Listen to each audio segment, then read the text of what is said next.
Assalamualaikum warahmatullahi wabarakatuh. Alhamdulillahi rabbil alamin. Wassalatu wassalamu ala israfil anbiya wal mursalin wa ala alihi wa sahbihi ajma'in, amma ba'du.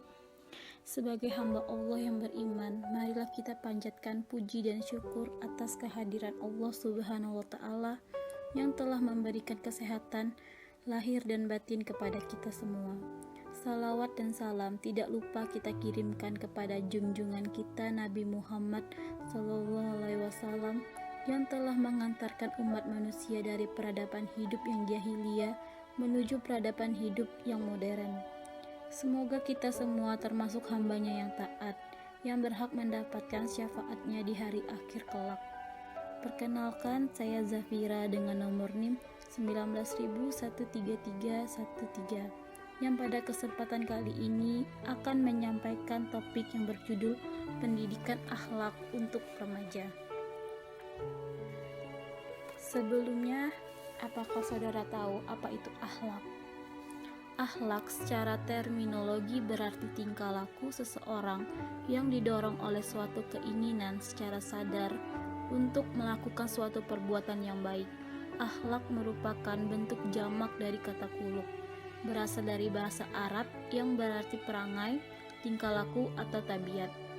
Akhlak adalah perangai yang melekat pada diri seseorang yang dapat memunculkan perbuatan baik tanpa mempertimbangkan pikiran terlebih dahulu. Sedangkan pendidikan akhlak adalah usaha yang dilakukan secara sadar untuk membimbing dan mengarahkan kehendak seseorang untuk mencapai tingkah laku yang mulia dan menjadikan sebagai kebiasaan.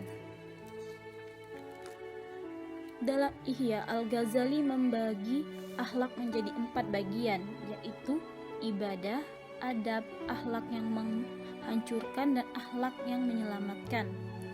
Akhlak yang buruk contohnya seperti rakus makan, banyak bicara, dengki, kikir, ambisi, dan cinta dunia, sombong, takabur, dan lain-lainnya.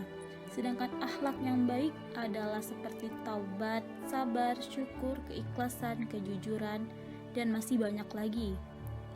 Mengingat pendidikan itu penting, maka Al-Ghazali menjelaskan tentang tujuan pendidikan akhlak, yaitu yang pertama, mendekatkan diri kepada Allah yang wujudnya adalah kemampuan dan kesadaran diri melaksanakan ibadah wajib dan sunnah. Lalu yang kedua, menggali dan mengembangkan potensi atau fitrah manusia. Yang ketiga, mewujudkan profesionalitas manusia untuk mengembangkan tugas ke dunia dengan sebaik-baiknya.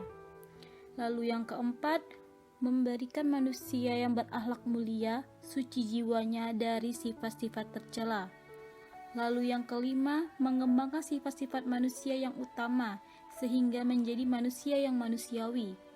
Lalu yang keenam, agar manusia dapat mencapai tujuan hidupnya, yakni kebahagiaan dunia dan akhirat.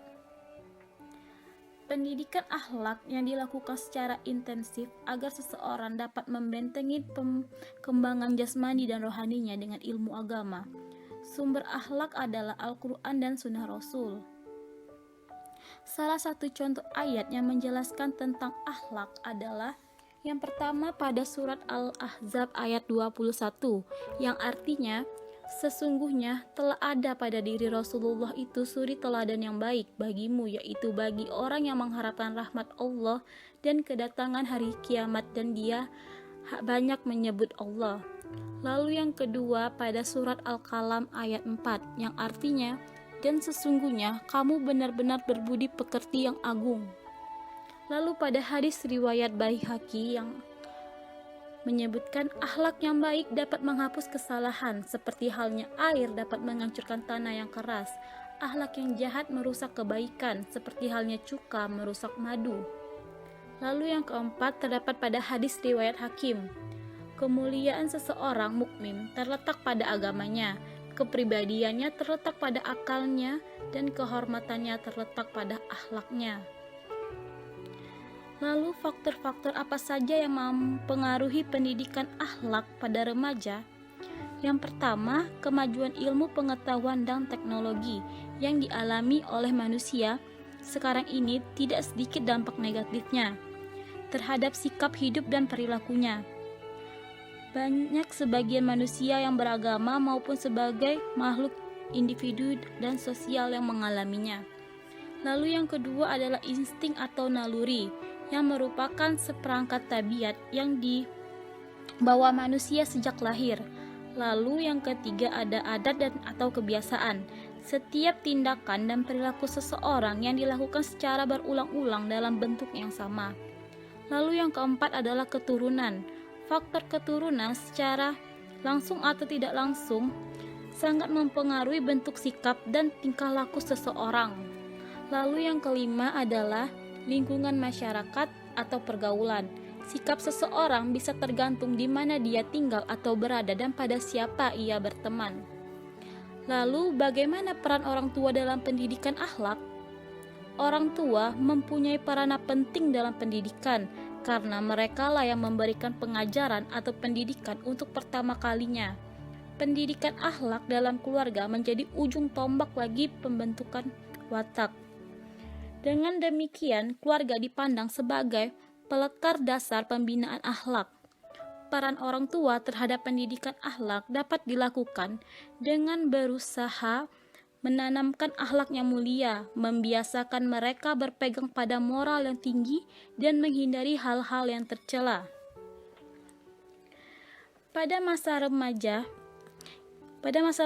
dapat digali secara optimal potensinya. Namun, masa ini juga merupakan masa yang rawan. Untuk itu, haruslah mengikuti metode yang tepat. Ada pula metode yang tepat, yaitu yang pertama adalah metode perintah dan larangan. Karena perintah yang kerap disebutkan pada masalah akhlak adalah penjelasan perkara-perkara baik yang harus dikerjakan oleh seorang muslim. Perintah untuk mengerjakan suatu berarti juga bisa dimaknai larangan untuk amalan sebaliknya. Seperti perintah untuk berbuat jujur berarti larangan untuk melakukan kebohongan. Lalu yang kedua adalah metode targhib. Kalimat yang melahirkan keinginan kuat bahkan sampai pada tingkat rindu, membawa seseorang tergerak untuk menggerakkan amalan. Lalu yang ketiga adalah metode tarhib. Upaya menakut-nakuti manusia agar menjauhi dan meninggalkan suatu perbuatan. Landasan dasarnya adalah ancaman, hukuman, sanksi, di mana hal tersebut adalah penjelasan sanksi dari konsekuensi meninggalkan perintah atau mengerjakan larangan. Lalu ada metode kisah. Mempunyai daya tarik yang menyentuh perasaan pembaca atau pendengar. Cerita tidak dapat bersikap kerjasama dengan jalan cerita dan orang-orang yang terdapat di dalamnya. Lalu ada metode pembiasaan. Pembiasaan dalam proses pendidikan sangat dibutuhkan. Model pembiasaan ini mendorong dan memberikan ruang kepada anak didik pada teori-teori yang membutuhkan aplikasi langsung. Lalu yang terakhir adalah metode hukuman dan ganjaran. Seorang yang menerima ganjaran akan memahaminya sebagai tanda penerimaan kepribadiannya, yang membuat merasa aman. Keamanan merupakan salah satu kebutuhan psikologis, sementara hukum yang berkaitan dengan hal-hal yang tidak disukainya akan dapat menguatkan rasa aman tersebut. Demikianlah materi yang dapat saya sampaikan pada kesempatan ini. Semoga dapat bermanfaat bagi kita semua dan dapat kita aplikasikan dalam kehidupan sehari-hari. Lebih dan kurangnya mohon dimaafkan. Yang benar datangnya dari Allah Subhanahu wa Ta'ala yang Maha Benar, dan yang salah, hilaf atau keliru itu datangnya dari saya pribadi sebagai manusia biasa yang tidak pernah luput dari salah, hilaf, dan dosa. Akhirul kalam, subhanaka Allahumma wa bihamdika asyhadu alla ilaha illa anta astaghfiruka wa atubu ilaik. Wassalamualaikum warahmatullahi wabarakatuh. Terima kasih.